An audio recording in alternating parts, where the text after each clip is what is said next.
All right, so it's been 6 months since I picked up the Beats Solo Buds, and today I'm going to be giving you guys the real deal, no fluff, just the truth after a half year of daily use.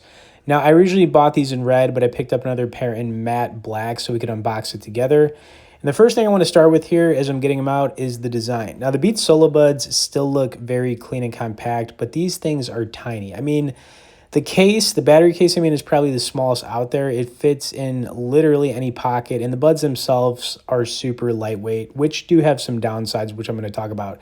Now, comfort-wise, I'll be honest, it depends on your ear shape. For me, they do fit snug, but after a couple hours, I definitely feel the fatigue.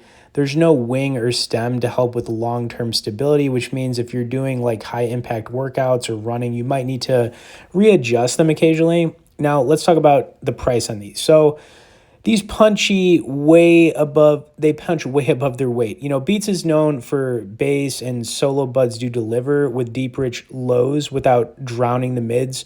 Now, vocals stay crisp. Highs are okay, not super detailed, but not really tiny either. But after 6 months, the sound profile hasn't really degraded, which to me is kind of impressive. You know, whether I'm, bumping some hip hop or just chilling, watching a podcast or whatever, an instrumental, they do hold up pretty well. But as far as like the fit on these, like I said, they do need to be adjusted because they are kind of small. Battery life, though, is solid on these. You're going to get around like 6 hours per charge, depending on volume. The case gives you one full extra charge, so in total, you're looking at about 12 hours max. Not the best out there, but Beats prioritize portability more, I guess, and it definitely shows.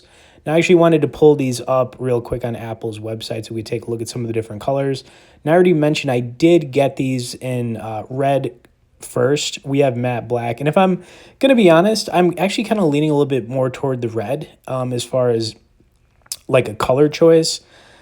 They do look nice, right? I'm not going to say the matte black I've got right now would look bad or anything like that. But, you can't go wrong with red. You can't really go wrong with black. But here's where things get a bit tricky. There is no active noise cancellation, no transparency mode, no wireless charging.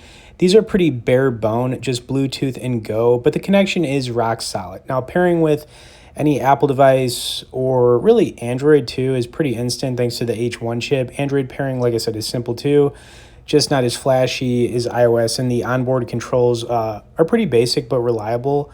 One tap for play, pause, double for skip, no app needed, but you can download the app for, the Beats app for well. And 6 months in, my original pair probably took a little bit of abuse, but really nothing serious.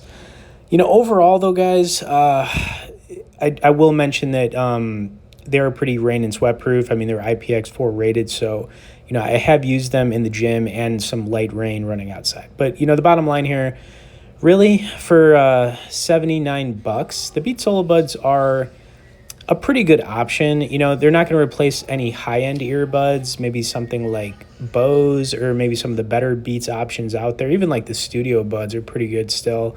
I would say the only downside of these, though, is that they're a little bit small, and they do have to be readjusted a lot. Sound quality on these is decent. You know what I'm saying? $79, you really can't complain. I tried to get this up a little bit for you guys, but it is kind of hard to hear them. Overall, though, I will say this. Like, if you're trying to get something on a budget, typically you can find these for like right around like $55 on Amazon usually. If you're going to buy them from Apple, I think you can kind of get a warranty with them. But overall, these are not bad. If you don't want to spend a ton of money, just be aware that not a lot of features with them. Noise cancellation. They're a little bit smaller. They're lightweight. They can be a little bit harder, for like running outside or just even on a treadmill at times.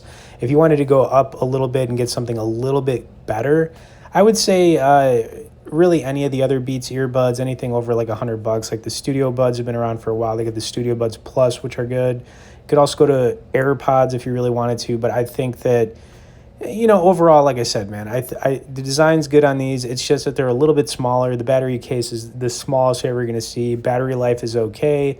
Overall, though, $79. Like, you probably find it around 55 if you look hard enough.